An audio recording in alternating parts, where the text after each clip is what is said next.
છોકરાઓની ફેવરેટ એવી આમળાની ચટપટી ખાટી મીઠી ગોળી આજે આપણે બનાવીશું. એકદમ સહેલી રીત છે અને તમે પણ ટ્રાય કરજો. હેલો ફ્રેન્ડ્સ, જય માતાજી. હું છું ધર્મિષ્ઠા પરમાર. સ્વાગત છે તમારું ધર્મી સિમ્પલ રેસિપીમાં. આમળા ઘટાઘટ બનાવવા માટે અહીં મેં 500 ગ્રામ જેવા આમળા લીધા છે. એકદમ તાજા અને ફ્રેશ એવા આમળા આપણે લેવાના છે. એને પર ડાઘા ન હોય એવા અને તાજા હોય ને એવા આપણે આમળા લઈશું. એને સારી રીતે આપણે ધોઈને કોરા પાડ લેવાના છે. તો આ રીતેના અત્યારે બજારમાં આમળા મળતા હોઈએ છે. તો શિયાળામાં આમળા ખાવા ખૂબ જ સારા હોય છે અને આપણે પચવામાં પણ સરળતા રહે છે. તો આમળા અચૂક ખાવા જોઈએ. એનાથી આપણી સ્કિન છે, વાળ છે, એમાં ખૂબ જ નિખારને એવું આવી જાય છે. વાળ પણ ખરતા બંધ થઈ જાય છે. તો સૌપ્રથમ આપણે આમળાને સારી રીતે ધોઈને લઈ લઈશું. હવે આપણે જે ઢોકળીઓ આવે છે એ લઈશું. એમાં પાણી એડ કરશું. તમારે જો ઢોકળીઓ ન હોય તો તપેલામાં પણ પાણી એડ કરી શકો છો. અને ઉપર જારીવાળું ઢાંકણ લગાવી દેવાનું છે. તો અહીંયા અમે જારીવાળું ઢાંકણ લઈ લીધું છે. એની પર આપણે આ આમળા ગોઠવી દઈશું. આ રીતે આપણે આમળાને પહેલાં વરાળમાં બાફી લેવાના છે.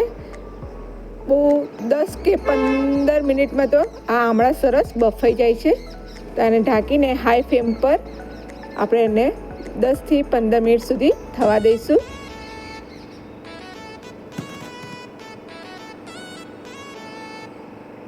આમળા આપણા સ્વાસ્થ્ય માટે પણ ખૂબ જ લાભકારક હોય છે. તો 10 મિનિટ જેવું થઈ ગયું છે અને આપણા આમળા પણ સરસ ચડી ગયા છે. તમે ના હોય તો ચપ્પુની મદદથી પણ ચેક કરી શકો છો. હવે આને આપણે થોડી વાર ઠંડા પડવા દઈશું.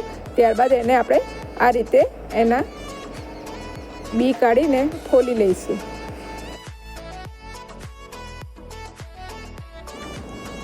તો બધા આમળાને મેં આવી રીતના બી છૂટા પાડી દીધા છે. હવે આને આપણે એક મિક્સર જારમાં એડ કરીને એની એકદમ સ્મૂથ પેસ્ટ બનાવી લઈશું.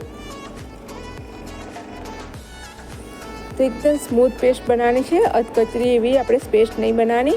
તો એકદમ સ્મૂથ પેસ્ટ આપણે બનાવી દઈશું.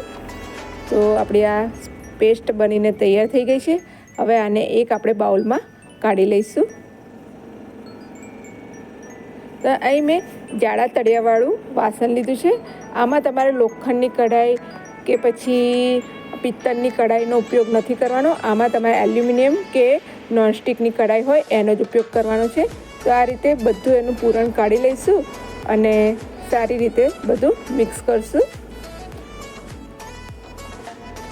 ગેસની ફ્લેમ મીડિયમ ટુ હાઈ રાખવાની છે. તો આ રીતના થોડી વાર હલાવી લઈશું. હવે 500 ગ્રામ આમળા લીધા હતા તો એની જોડે આપણે 250 ગ્રામ જેટલો ગોળ લેવાનો. હવે તમે ગળપણ જો વધારે ખાતા હોય તો થોડો 50 ગ્રામ જેવો વધારે પણ એડ કરી શકો છો. પણ હું અત્યારે 250 ગ્રામ જેવો ગોળ સમારીને લેવાની છું. આખો ગોળ નથી લેવાનો. એને સમારીને લેશો તો ફટાફટ એ ઓગળી જશે અને ગેસની પણ બચત થશે. તો આ રીતે તમે હલાવશો તો ગોળનું પાણી જેવું છૂટું પડશે અને એ બધું પાણી બળી ન જાય ત્યાં સુધી આપણે એને હલાવતા રહેવાનું છે. તો અત્યારે મારે એને હલાવતા 10 મિનિટ જેવું થઈ ગયું છે. તો આ રીતે આપણે બધું સારી રીતે હલાવીને મિક્સ કરતા રહીશું.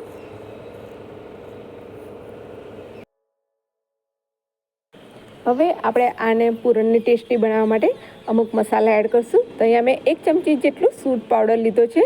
આ સૂંઠ પાવડર એડ કરવાથી સરસ શરદી ખાંસીમાં પણ રાહત બને છે. તો અડધી ચમચી જેટલું મેં સંચર અને સ્વાદ મુજબ મીઠું એડ કરવાનું છે. ત્યારબાદ આને બધું સારી રીતે મિક્સ કરી દઈશું. તો સૂંઠનો પાવડર એડ કરવાથી આપણે છોકરાઓને શરીરમાં ગરમાવો રહે છે અને એનો ટેસ્ટ પણ ખૂબ જ સરસ આવે છે. આ રીતે બધું સારી રીતે આપણે મિક્સ કરી દઈશું.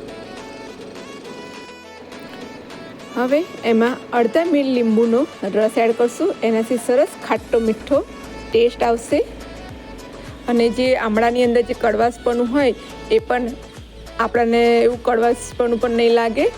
હવે આમાં હું કોઈ પણ બહારનો કલર એડ નથી કરવાની. અહીંયા મેં અડધી ચમચી જેટલી હળદર એડ કરીશ. તે આપણા સ્વાસ્થ્ય માટે પણ ખૂબ જ સારું હોય છે અને છોકરાઓને નડે બી નહીં અને આનો કલર પણ ખૂબ જ સરસ આવે છે. તો આ રીતે અડધી ચમચી જેટલી હળદર એડ કરીને બધું સારી રીતે આપણે મિક્સ કરી દઈશું. આ બધું મિક્સ થઈ જાય ત્યારબાદ આપણે 1 ચમચી જેટલું અંદર ઘી એડ કરવાનું છે.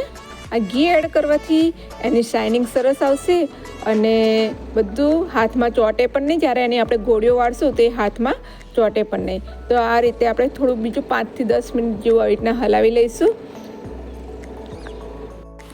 જ્યારે આ માવો કઢાઈને છોડી દે ત્યાં સુધી આપણે હલાવી લેવાનું છે. હવે આ તૈયાર થઈ ગયું છે આપણું. હવે ગેસ બંધ કરી દઈશું. હવે એક થાળીમાં મેં અહીંયા ઘી પહેલેથી લગાવીને રાખ્યું છે. એની અંદર હવે આ આપણું પૂરણ એડ કરશું આમળાનું અને એને થોડી વાર ઠંડુ પડવા દઈશું.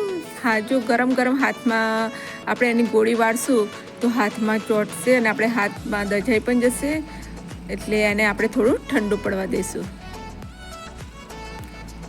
અને ઠંડુ પડી જશે ત્યારબાદ આપણે એની નાની નાની ગોળીઓ બનાવી દઈશું. તો આ રીતે થોડું પાથરી દઈશું ને તે જલ્દી ઠંડુ પડી જશે અને પછી આપણે એની ગોળી બનાવી દઈશું. આ રીતે તમે પાથરીને એની સ્લાઇસ કરીને એની ક્યુબ પણ કેન્ડી જેવું પણ બનાવી શકો છો. પણ એના માટે તમે 3 થી 4 કલાક માટે ઠારવું પડે. તો તે છોકરોને તો ગોળી વાળી આપો તો રોજ એકાદ ગોળી રોજ ખાઈ લે તો એમને ખાવાની પણ મજા આવશે અને પચવામાં પણ હલકું પડશે.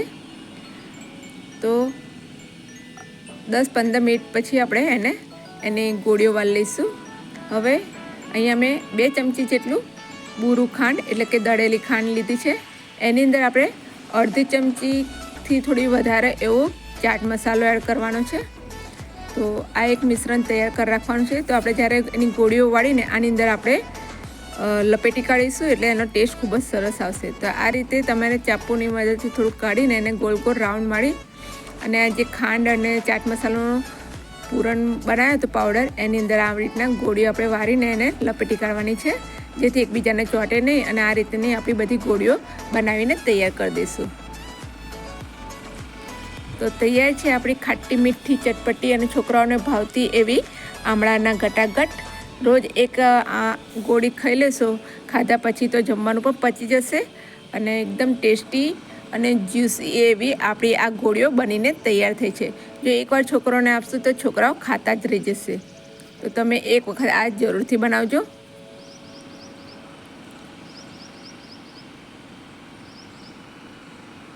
તો તમને મારી આ રેસીપીનો વિડીયો કેવો લાગ્યો મને કોમેન્ટ બોક્સમાં જરૂરથી જણાવજો. અને હા, જો તમને આ વિડીયો ગમ્યો હોય તો લાઈક કરજો, શેર કરજો અને મારી ચેનલને સબસ્ક્રાઈબ કરજો. અને આવી જ નવી વાનગીઓ જોવા માટે બેલ આઇકન બટનને પ્રેસ કરજો. તો ત્યાં સુધી ખાઓ પીઓ અને જલસા કરો. જય માતાજી, જય શ્રી કૃષ્ણ, રાધે રાધે.